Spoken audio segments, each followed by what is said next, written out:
आम आदमी पार्टी और उसके प्रमुख अरविंद केजरीवाल भ्रष्टाचार के खिलाफ एक बड़े आंदोलन की पैदाइश है। वो आंदोलन जिसका नेतृत्व समाज सेवक अन्ना हजारे ने किया था। लेकिन आंदोलन खत्म होने के बाद अरविंद केजरीवाल दिल्ली के बड़े नेता हो गए और भूल गए उस शख्स को जिसने उनके लिए राजनीतिक जमीन तैयार की थी, यानी अन्ना हजारे। तो अगर आप सोच रहे हैं कि आज हम अचानक से अन्ना हजारे की बात क्यों कर रहे हैं, तो इसके पीछे खास वजह है।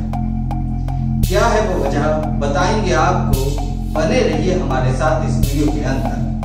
नमस्कार, मैं हूं संजय बिष्ट और आप देख रहे हैं इंडिया लाइव। अरविंद केजरीवाल को सीबीआई ने तलब किया और करीब 9 घंटे तक उनसे पूछताछ की।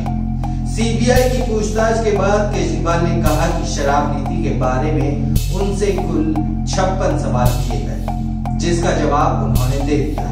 केजरीवाल ने यह भी कहा कि सीबीआई ने उनसे अच्छा बर्ताव किया। इस सब के बीच एक बात का जिक्र अरविंद केजरीवाल बार बार करते रहे कि उनकी पार्टी कट्टर ईमानदार पार्टी है। पूरा कथित शराब घोटाला झूठ है, फर्जी है और गंदी राजनीति से प्रेरित है। हम कट्टर ईमानदार लोग हैं। किसी भी हालत में हम मर जाएंगे, लेकिन बेईमानी नहीं करेंगे। 11 बजे और 11 बजे से 8:30 बजे तक लगभग उन्होंने पूछताछ की, 9.5 घंटे। सबसे पहले मैं सीबीआई के सभी ऑफिसर्स का शुक्रिया अदा करना चाहता हूँ। उन्होंने बहुत ही अच्छे माहौल में, सौहार्दपूर्ण माहौल में, पूरी इज्जत के साथ उन्होंने अपने प्रश्न पूछे। तो उनकी जो भी कर्टसीज हैं, हॉस्पिटैलिटी है, उसके लिए मैं उनका शुक्रिया अदा करना चाहता हूँ। जितने प्रश्न उन्होंने पूछे उन सब के मैंने जवाब दिए। जैसा मैंने सुबह भी बोला था कि हमारे पास कुछ छुपाने को नहीं है, और ये पूरा का पूरा कथित एलिज्ड शराब घोटाला झूठ है, फर्जी है और गंदी राजनीति से प्रेरित है। आम आदमी पार्टी एक कट्टर ईमानदार पार्टी है। ईमानदारी, कट्टर ईमानदारी हमारी बेसिक आइडियोलॉजी है, और किसी भी हालत में हम मर जाएंगे, मिट जाएंगे, लेकिन अपनी ईमानदारी के साथ कभी कॉम्प्रोमाइज नहीं करेंगे। और यही कारण है कि वो जबरदस्ती हमारे ऊपर कीचड़ फेंकना चाहते हैं। और दूसरा कारण है कि दिल्ली के अंदर जो अच्छे काम हो रहे हैं और अब पंजाब के अंदर अच्छे काम होने चालू हैं, ये वो काम नहीं कर पाते। ये अच्छे स्कूल नहीं बना सकते। 30 साल में इनसे गुजरात में एक स्कूल नहीं बना, मध्य प्रदेश में एक स्कूल नहीं बना। तो ये जो अच्छे काम हम कर रहे हैं वो ये कर नहीं सकते। सो एक ही तरीका इनको मिला है कि हमें बदनाम करो, हमें कुचल दो, आम आदमी पार्टी को कुचल दो, बर्बाद कर दो। नहीं तो लोग इनसे पूछते हैं, अभी जब आम आदमी पार्टी ने किया तो तुमने क्यों नहीं किया? लेकिन अब लोगों ने देख लिया कि 75 साल में जो काम नहीं हुए दिल्ली में, वो काम होने शुरू हो गए। और अब इसी बात की चर्चा पूरे देश के अंदर हो रही है। आम आदमी पार्टी बहुत तेजी से पूरे देश में फैल रही है। पहले दिल्ली में सरकार बनी, फिर पंजाब में सरकार बनी, अब नेशनल पार्टी बन गई आम आदमी पार्टी। जगह जगह जा रही है, लोगों की उम्मीदों पे खरी उतर रही है। तो ये आम आदमी पार्टी को खत्म करना चाहती है, लेकिन वो नहीं हो सकता। पूरे देश की जनता हमारे साथ है। अगर आपके कोई प्रश्न है तो आप एक प्रश्न। सब कुछ पूछा उन लोगों ने।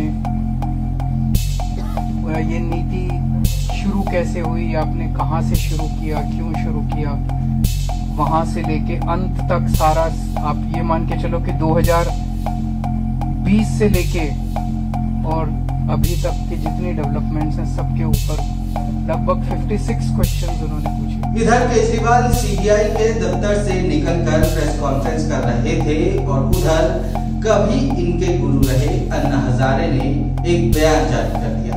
लोकपाल के मुद्दे पर आंदोलन करने वाले दिग्गज समाज सेवी कार्यकर्ता अन्ना हजारे ने बोला कि मैंने एक पत्र लिखा था, इसमें पूछा था कि शराब के बारे में आप क्या सोचते हैं। अच्छी बातें सोचिए, धन के लिए कुछ भी करना उचित नहीं, सही नहीं। अन्ना हजारे ने कहा कि शराब से कभी भी किसी का भला नहीं हो सकता। इस केस में सीबीआई को यदि कुछ नजर आया होगा तभी जांच हो रही है। यदि जांच में कोई दोषी निकलता है तो उसके खिलाफ कार्रवाई होनी चाहिए, उसे सजा होनी चाहिए। अन्ना हजारे ने कहा कि जब केजरीवाल उनके साथ काम किया करते थे तब भी वो उनको समझाया करते थे। ऐसा कोई दिन नहीं गया जब मैंने उनसे ये नहीं कहा कि आचार विचार शुद्ध रखिए, शुद्ध रास्ते से ही जाना है, दामन पर बुराई का दाग नहीं होना चाहिए। मुझे अफसोस हो रहा है कि सिसोदिया जैसा व्यक्ति खुद जेल में है और अब अरविंद केजरीवाल को सीबीआई ने तलब किया है। हमेशा देश और समाज का भला होना चाहिए, खुद का नहीं। अन्ना हजारे का ये कहना कि अगर सीबीआई जांच कर रही है तो कुछ तो गड़बड़ी हो, अपने आप में कई सारे सवाल खड़े करता है। सवाल जैसे कि क्या आम आदमी पार्टी अब उस रास्ते पर नहीं चल रही जो रास्ता अन्ना हजारे ने उन्हें दिखाया था, यानी ईमानदारी का रास्ता। अब इसे क्या कहा जाए? क्या गुरु को अपने चेहरे पर विश्वास नहीं? क्या वाकई सत्ता पाने के बाद अरविंद केजरीवाल बदल गए जैसा कि अन्ना हजारे के बयान से लगता है, या फिर अन्ना को गलतफहमी है क्योंकि अरविंद केजरीवाल तो खुद को और पार्टी को सबसे ईमानदार कट्टर पार्टी बोलते नहीं थकते। तो फिलहाल के लिए इतना ही। ऐसी ही और खबरों और अपडेट्स के लिए सब्सक्राइब करें इंडिया लाइव को।